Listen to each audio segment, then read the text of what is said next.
Guys, ito naman, yung mga hawak.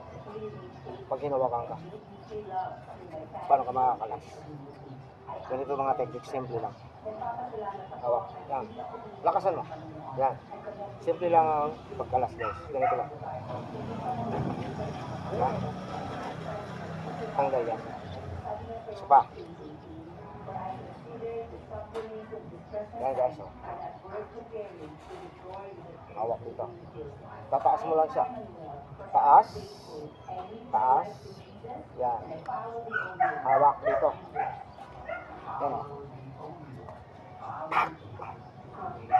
Yan. Maraming angulo. Pwedeng gawin. Isa pa guys.